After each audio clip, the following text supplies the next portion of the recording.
ومولانا محمدا عبده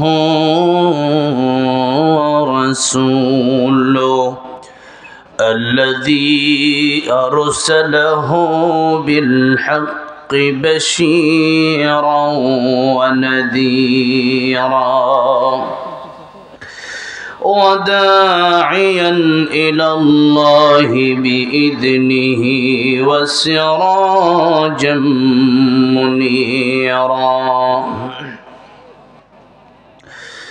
أما بعد فقد قال الله تعالى في كلامه المجيد وفي فرقانه الحميد أعوذ بالله من الشيطان الرجيم بسم الله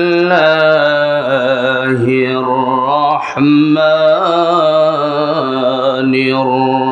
الرحيم تبارك الذي بيده الملك وهو على كل شيء قدير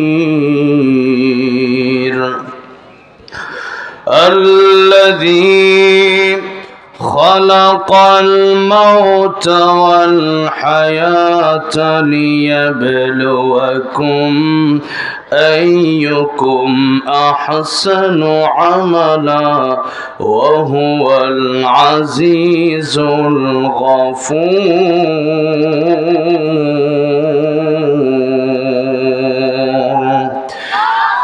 صدق الله العظيم. وقال النبي صلى الله عليه وسلم اغتنم خمسا قبل خمس شبابك قبل هرمك وصحتك قبل سقمك وغناك قبل فقرك وفراغك قبل شغلك وحياتك قبل موتك أو كما قال النبي عليه الصلاة والسلام. وقال تعالى في شان حبيبه ومحبوبه مخبرا وآمرا إن الله وملائكته يصلون على النبي يا أيها الذين آمنوا صلوا عليه وسلموا تسليما.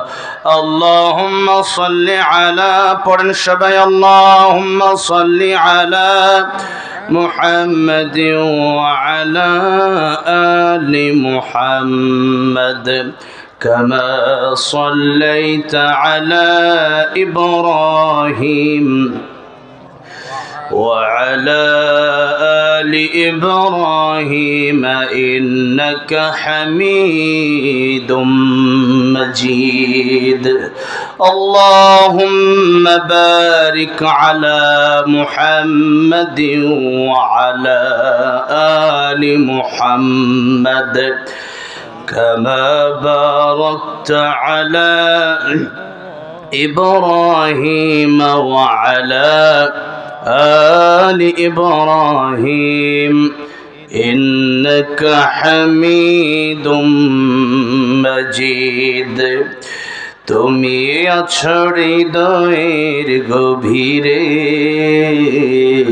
ভুলবো তোমায় বলো কি করে। তুমি আছো হৃদয়ের গভীরে, ভুলবো তোমায় বলো কি করে। দেখি নাই তোমারে কোনো দিন, তবু আছো স্মরণে অমলিন। প্রেমেরই ভুবনে তোমারি বিরহ ব্যথায় নিশীথের শেফালিরা ঝরে। তুমি আছো হৃদয়ের গভীরে, ভুলবো তোমায় বলো কি করে। তোমায় ভুলে যদি যাই গো কভু, এ হবে আমারে পরাজয়। আমার সকল আশার আলো অবেলা হারিয়ে যাবে হায়, অবেলা হারিয়ে যাবে হায়। যতবার তোমাকে খোঁজেছি, কোরআনের পথ তত বুঝেছি, নিজেকে চিনেছি। হে রাসূল নবীজি তোমার পাঠানো ঠিকানা পড়ে, তুমি আছো হৃদয়ের গভীরে, ভুলবো তোমায় বলো কি করে। সাউন্ড না বলতে পারলে কথা বলতে পারবো না, কথা বলতেছি আমি শুনতেছি না। থাকলে দেন ভাই, না থাকলে এভাবেই ওয়াজ করতে হবে, কথা তো যাচ্ছে না তো, অসুস্থ হয়ে যাব। জয়পুরহাট পাঁচ বিবি রায়পুর মিরুপাড়া যুব সমাজের উদ্যোগে আয়োজিত আজকের তাফসিরুল কোরআন ও ওয়াজ মাহফিলের সম্মানিত শ্রদ্ধাভাজন সভাপতি, রতনপুর ঈদগাহ মাঠের সম্মানিত ইমাম, আপনাদের শ্রদ্ধেয় ব্যক্তিত্ব মাওলানা মোহাম্মদ আজিজুর রহমান দামাত বারাকাতুহুম, আল্লাহ হুজুরের নেক হায়াত বাড়িয়ে দেন, ইলমে আমলে বরকত দান করেন, সকলে বলেন আমিন। আজকের মাহফিলের প্রধান অতিথি জয়পুরহাট বাংলাদেশ জামাতে ইসলামী জয়পুরহাট জেলার আমির জনাব ডক্টর মোহাম্মদ ফজলুর রহমান সাঈদ দামাত বারাকাতুহুম, দেশের জন্য আল্লাহ ওনাকে কবুল করেন। বিশেষ অতিথি জনাব আলহাজ আনোয়ারুল ইসলাম চৌধুরী, চেয়ারম্যান ২ নং দরমজি ইউনিয়ন পরিষদ, প্রতিষ্ঠাতা আনোয়ারুল উলুম কওমি মাদ্রাসা চৌধুরী পাড়া। আজকে আমার পূর্বে যিনি অত্যন্ত গুরুত্বপূর্ণ তাফসীর পেশ করেছেন হাফেজ মাওলানা মোহাম্মদ মঈনুল ইসলাম দামাত বারাকাতুহুম, আপনাদের পাশের এলাকার সম্মানিত খতিব, আলোচনা রেখে ধন্য করেছেন মাওলানা সাব্বির হোসেন দিনাজপুরি দামাত বারাকাতুহুম। বিশেষ অতিথিবৃন্দ, বিশেষ করে আমার ডান পাশে যিনি বসা, ওকে অত্যন্ত মহাব্বত করেন এই মাহফিলটি নেওয়ার জন্য। আমার মাদ্রাসায় তিনি গিয়েছেন, অক্লান্ত পরিশ্রম তিনি মাহফিলটির জন্য করেছেন। আমার অত্যন্ত অন্তরের ভালোবাসার হৃদয়ের শ্রদ্ধেয় জনাব মোহাম্মদ রশিকুল ইসলাম সাহেব, আল্লাহ রাব্বুল আলামিন আমার প্রিয় বড় ভাইয়ের নেক হায়াত দারাজ করে দেন, বলেন আমিন। আজকে মাহফিলে আমাকে সর্বপ্রথম যোগাযোগ করেছেন এই এলাকার গর্বিত ছেলে, অত্যন্ত আন্তরিক এবং আলেম প্রিয় একজন দিনী ভাই আমার মোহাম্মদ সাজ্জাদ হোসেন, আল্লাহ রাব্বুল আলামিন তাকেও কবুল করেন। যারাই আজকের এই মাহফিলে, প্রায় 200 যুবক এই মাহফিলের জন্য দিন রাত অক্লান্ত পরিশ্রম করেছেন। বাবাজিরা আমার, মুরব্বী বাবারা টাকা পয়সা দিয়েছেন, আমার মা বোনেরাও যেভাবে পেরেছে সহযোগিতা করেছে। সর্বস্তরের জনগণ যারা এই পাঁচ বিবি জয়পুরহাটের এই কষ্টগুলো করলেন, আসলেন, বসলেন, আল্লাহ রাব্বুল আলামিন কাল কিয়ামতের কঠিন ময়দানে আজকের এই মাহফিল আমাদের নাজাতের উসিলা বানায় দেন, জোরে জোরে বলেন আমিন। আলোচনার শুরুতেই আল্লাহ সুবহান মহিয়ান গরিয়ান রব্বুল ইজ্জাত ওয়াল জালালের আলিশান দরবারে হৃদয়ের গভীর থেকে শ্রদ্ধা জড়িত কণ্ঠে শুকর আদায় করছি যে মহান রব্বুল ইজ্জাত ওয়াল জালাল আমাদেরকে স্বৈরাচার মুক্ত স্বাধীন একটি ভূখণ্ড, একটি বাংলাদেশ আমাদেরকে উপহার দিয়েছেন। আমাদেরকে স্বাধীনভাবে কোরআন সুন্নাহ অনুযায়ী কথাগুলো বলার তৌফিক দিয়েছেন, শোনার তৌফিক দিয়েছেন। এই মাহফিলগুলো আগে নেওয়ার জন্য দৌড়াতে হতো ওসির কাছে, ডিসির কাছে, নেতার কাছে, খেতার কাছে, ঠিক না ঠিক? এখন আর কারো কাছে যাওয়া লাগে না, ঠিক না ঠিক? সভাপতি সাহেব বলছেন 14 জায়গায় যাওয়া লাগতো। কোরআনের কথা বলবো, কোরআন কার কালাম? আল্লাহ কোরআনের কথা বলার জন্য অনুমতি দিয়েছেন। কোন বামরামের কাছ থেকে অনুমতি নিয়ে কোরআন শরীফের কথা আমরা বলবো না, ঠিক না ঠিক? রাজি আছেন কারা? কাদু হাত তুলে দেখান।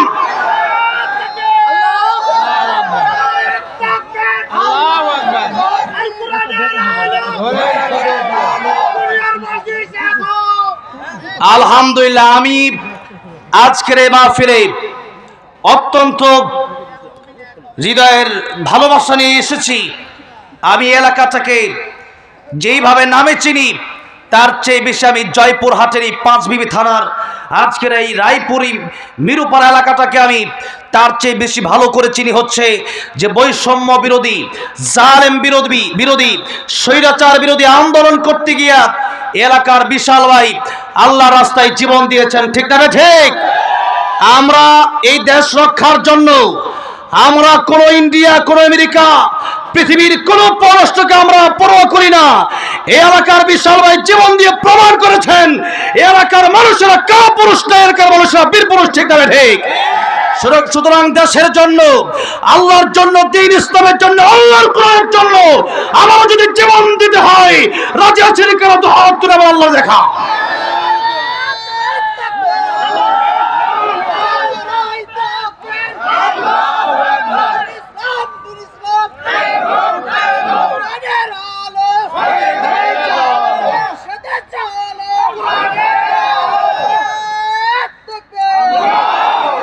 আমরা ইসলাম যেমন ভালোবাসি, দেশকেও তেমন ভালোবাসি। এটা আমার মাতৃভূমি। এই এলাকার খুব কাছে ইন্ডিয়া। আমি ইন্ডিয়াতে অনেকবার গিয়েছি। গত বছর আমাকে একবার গ্রেফতার করা হয়েছে, তারপর থেকে যেতে পারি না। এই ইন্ডিয়া আমাদের এলাকার খুবই কাছে, আপনাদের এলাকার কাছে হতে পারে। আমাদের ইন্ডিয়ার সাথে কোনো দুশ্মনী নেই, দেশের সাথে কোনো দুশ্মনী আছে? মাটির সাথে আমাদের কোনো দুশ্মনী নাই। কিন্তু ইসলাম বিরোধী যারা হবে তাদের সাথে আমাদের কোনো সম্পর্ক, কোরআনের বিরোধী যারা হবে তাদের সাথে আমার কোনো সম্পর্ক। এই দেশ আমার বাংলাদেশ বিরোধী, আমার মাতৃভূমি বিরুদ্ধে, আমার দেশের বিরুদ্ধে যারাই কথা বলবে তাদের সাথে আমাদের কোনো সম্পর্ক নাই। আমরা এই স্বাধীন দেশ পেয়েছি। আগে একসময় কোরআন থেকে কথা বলতে গেলেই বক্তা আসছে ঘরে, এর আগেই বলছে আর মাইক টেনে নেওয়া হয়েছে যে মাহফিল করা যাবে না। এই দিনগুলো শেষ হয়ে গেছে। জুলুমের বাংলাদেশ আর আমরা দেখতে চাই না। আল্লাহ আমাদেরকে হেফাজত করে, বলেন আমিন। সেই জন্য আল্লাহ রাব্বুল আলামিনের দরবারে অবনত চিত্তে হৃদয়ের আবেগ অনুভূতি উজাড় করে দিন, প্রাণ খুলে আল্লাহর প্রেমে মাতর হয়ে সকলেই পড়ছি আলহামদুলিল্লাহ। এই আওয়াজ কি আপনাদের এলাকার হতে পারে? এটা আমার বিশ্বাস হচ্ছে না। আল্লামা সাইদি বলেছিলেন, বিড়ালের মতো 500 বছর বেঁচে থাকতে চাই না, সিংহের মতো 1 ঘন্টা বাঁচতে চাই, ঠিক না ঠিক? তাহলে আওয়াজ দিবেন কি কাপুরুষের মতো না বীর পুরুষের মতো? সেরকম বীর পুরুষের মতো আওয়াজ দিতে হবে। এই জয়পুরহাটবাসী, আমি বাংলাদেশের বিভিন্ন প্রান্তে প্রান্তে বলেছি, বাংলাদেশে যে মাহফিলগুলো হয়, হাজার হাজার মাহফিল, লক্ষ লক্ষ মাহফিল, এই মাহফিলগুলোতে আমরা যেভাবে স্লোগান দেই যে আমরা কোরআনের পক্ষে আছি, স্লোগান শুধু দিলেই হয় না। আমি এই এলাকায় আসার পরে শুনতে পেরেছি এলাকায় মানুষ থানা পর্যন্ত ঘেরাও করেছে। আমি বিভিন্ন জায়গায় মাহফিলে গিয়ে বললাম, আপনারা শুধু মাহফিলে স্লোগান দিবেন না, আলেমদেরকে গ্রেফতার করা হলে সেই থানা ঘেরাও করে ফেলবেন। সেই থানার জায়গায় রাখা যাবে না। আলেমকে গ্রেফতার, আল্লামা সাঈদী রহমাতুল্লাহকে গ্রেফতার করা হয়েছিল যখন এই 13 বছর, এই 16 বছর, যদি এই যে 13 বছর, আজকে 14 বছর, একটা বছর হয়ে গেল, আল্লাহর কোরআনের পাখিকে আল্লামা দেলোয়ার হোসেন সাঈদী রহমাতুল্লাহকে ইঞ্জেকশনের সাথে বিষ দিয়ে শহীদ করা হয়েছে। সেটা আমরা এখন শুনতে পাচ্ছি যে সেই ভারতের দালালি করে আল্লামা সাঈদীকে শহীদ করে দেওয়া হয়েছে। সেটার বিচার বাংলাদেশের জমিনে আমরা দেখতে চাই, সেই বিচার আমরা দেখতে চাই। 13 বছর আল্লামা সাঈদী যদি কথা বলতেন কোরআনের কথা, বাংলাদেশ আরো আগেই মনে হয় আরো সুন্দর হয়ে যেত। এই যে সুন্দর কোরআনের জান্নাতি বাগানগুলো সাজিয়ে গিয়েছেন আল্লামা দেলোয়ার হোসেন সাঈদী, এই সুন্দর সাজানো বাগানগুলো নষ্ট করলো কারা? তারা আমাদের বন্ধু হতে পারে না, তারা আমাদের শত্রু, তারা ইসলামের শত্রু। ঠিক না ঠিক? এদের সাথে মুসলমানের কোনো সম্পর্ক নাই। এই জন্য আমাদের আওয়াজ, আমাদের স্লোগান, আমাদের প্রতিবাদী কণ্ঠ যেন আমাদের থাকে। কি কণ্ঠ? কি কণ্ঠ? প্রতিবাদী কণ্ঠ। আজকে আমরা প্রতিবাদ করতে পারি না। আমার প্রাণপ্রিয় যুবক ভাইয়েরা, বিশেষ করে আপনাদেরকে বলছি, প্রতিবাদ ছাড়া যাবে না। কি ছাড়া যাবে না? টাঙ্গাইলে একটা মাহফিল, ঢাকা টাঙ্গাইলে আমি গেলাম, আমার আগে এক মন্ত্রী আসছে, সাবেক মন্ত্রী, নাম হলো লতিফ সিদ্দিকী।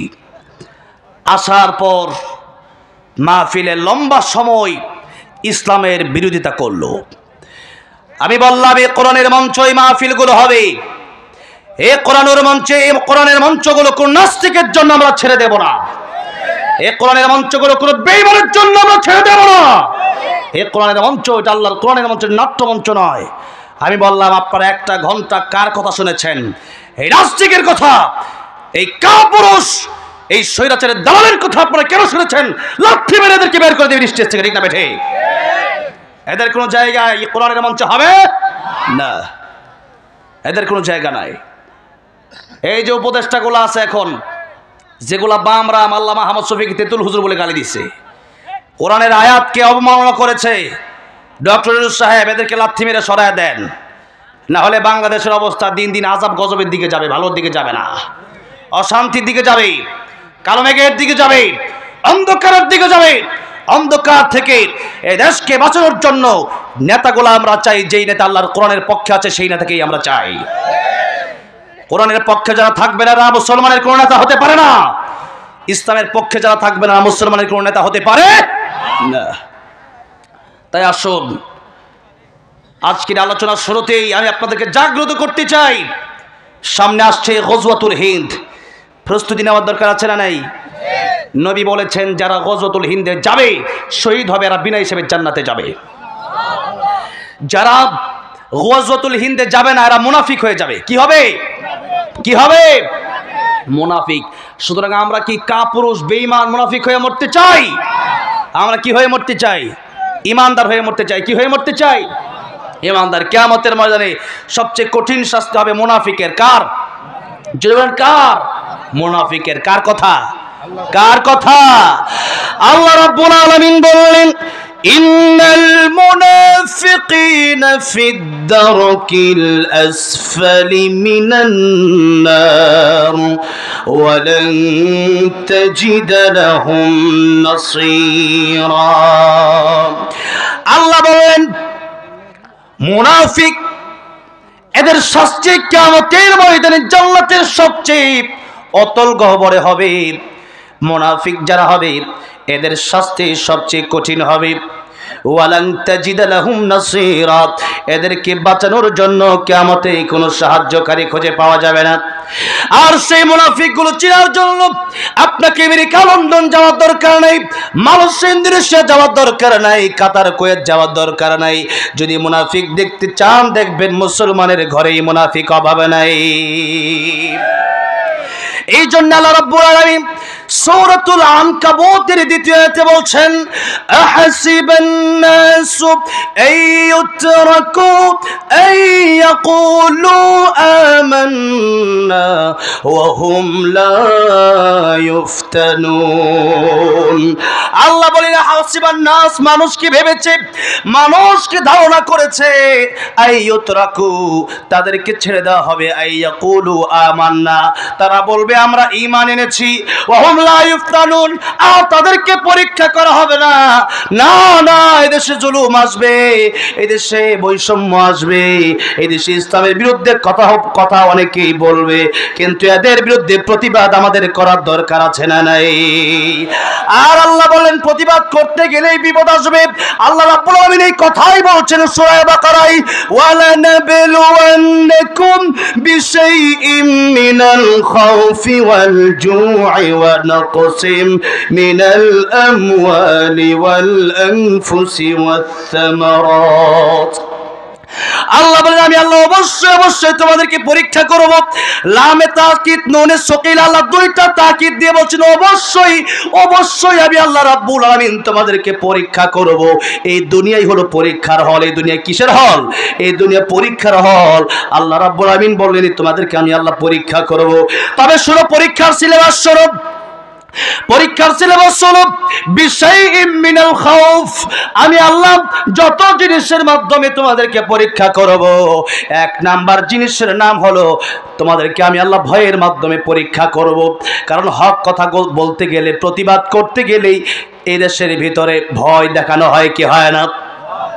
এই দেশের ভিতরে ইমাম সাহেব ইমামতি করে নামাজ পড়ায়, ইমাম সাহেব মাগরিবের নামাজ 3 রাকাত, দ্বিতীয় রাকাতে গিয়ে মনে করেন বসার কথা, এখন তিনি বসলেন না, এখন তিনি না বসে ইমাম সাহেব উঠে পড়লেন। এখন মুসল্লিরা লুকমা দিবে কি দিবে না? কেন লুকমা দিবে? এখন বসার সময় এখন আত্তাহিয়াতু পড়বেন হুজুর, এখন কেন আপনি উঠে দাঁড়ালেন আল্লাহু আকবার বলার সাথে সাথে ইমাম সাহেব আবার উল্টা বসে যায় কি যায় না? এখন ইমাম সাহেবকে গিয়ে আপনি লুকমা দিলেন কেন? কারণ আপনি এই কোরআন শরীফ মসজিদের ভিতরে, এই কোরআন শরীফ মসজিদের ভিতরে আপনি মানতেছেন, এই কোরআন শরীফকে আপনি মসজিদের ভিতরে সীমাবদ্ধ করে দিলেন। কিন্তু কোরআন শরীফকে শুধু মসজিদের ভিতরে সীমাবদ্ধ করার জন্য আসছে, মাদ্রাসার ভিতরে সীমাবদ্ধ করার জন্য আসছে। আমি আসতেছি, আমার ভাই বারবার স্লোগান দিচ্ছিলেন, সাজ্জাদ ভাই বলছিলেন আল কোরআনের আলো সংসদে জ্বালো। একবার কে যেন বলতেছিল অন্য কথা, সামনে থেকে যে দাঁড়ায় তাকবীর দিচ্ছে আমার সাথে, বলতেছে কিসের ঘরে ঘরে বলো সংসদে জ্বালাম। বড় খুশি হয়ে গেলাম। যশোরে গেলাম কয়েকদিন আগে মাহফিল, আমি বললাম এটাই হবে আমাদের স্লোগান, আল কোরআনের আলো সংসদে জ্বালো, আল কোরআনের আলো। এই যে স্লোগান, এই স্লোগান আমরা এতদিন দিতে পারি নাই। এই স্লোগান দিলে হুজুর সংসদে কোরআনের আলো জ্বাইলে কেরবেন। সংসদে আগে যদি কোরআনের আলো জ্বালানো যেত, এতদিন চুরি ডাকাতি দেশ থেকে বন্ধ হয়ে যেত। আর এই দেশের ভিতরে এতদিন পর্যন্ত আল্লাহর কোরআনের আলো সংসদে জ্বালানো যায় নাই, যার কারণে খুনি স্বৈরাচার হাসিনা দেশের কোটি কোটি টাকা নিয়ে দিল্লি পালিয়ে গেছে। এই চুরি বন্ধ করে দেওয়ার জন্য মানুষের আইন এই দেশে চালানো যাবে না, বরং আল্লাহর কোরআনের আইন দেশে প্রতিষ্ঠা করার দরকার আছে না নাই? কোরআন শরীফে আল্লাহ রাব্বুল আলামিন বলেন আস-সারিকু ওয়াস-সারিকাতু ফাকতাউ আইদিয়াহুমা, চোর যদি চুরি করে তার হাত কেটে দাও। এখন এই আইন কি আমাদের সংসদে আছে? এগুলা ব্রিটিশের আইন চলে। এখন এতদিন আমরা দেখেছি গত 16 বছর আইন চলেছে ব্রিটিশের আইন, যার কারণে সুর ডাকাত গুলা যেগুলা সেগুলার শাস্তি সবচেয়ে কম ছিল। আর যারা কোরআনের পক্ষে বলেছে, যারা চোরের বিরুদ্ধে বলেছে, ওই কোরআনের পাখিদেরকে এই দুনিয়ায় সবচেয়ে বেশি কষ্ট দিয়ে আয়না ঘরের মতো জায়গায় তাদেরকে রেখে দেওয়া হয়েছে। আমার ভাইরা, আমার মুরব্বী ওয়াজিরা, আল্লাহর কোরআন আজকে আমরা শুধু ঘরের ভিতরে সীমাবদ্ধ করে রেখেছি, আল্লাহর কোরআন শুধু মসজিদে মাদ্রাসায় সীমাবদ্ধ করে রেখেছি, আর মনে করতেছি যে জিকির করলে মনে হয় জান্নাতে চলে যাব। না, এত সহজ নাম হাসিবতুম আন তাদখুলুল জান্নাহ। এই জন্য জিনেদার আইনুদ্দিন আল আযাদ রাহমাতুল্লাহি আলাইহি একটা গজলে বলেছিলেন, মসজিদের কোণে বসে জিকির যত করই কষে, মসজিদের কোণে বসে জিকির যত করই কষে, এভাবে যায় না পাওয়া আল আল্লাহকে এভাবে যায় না পাওয়া আল্লাহকে কি হবে বেঁচে থেকে অযথা বিদ্যা শিখে যদি না গড়তে পারি শোষণবিহীন সমাজটাকে কি হবে বেঁচে থেকে কি হবে বেঁচে থেকে কথা ঠিক না ঠিক পড়ালেখা করলেন কিন্তু পড়ালেখার বাস্তবতা আপনি দেশের ভিতরে তুলে ধরতে পারলেন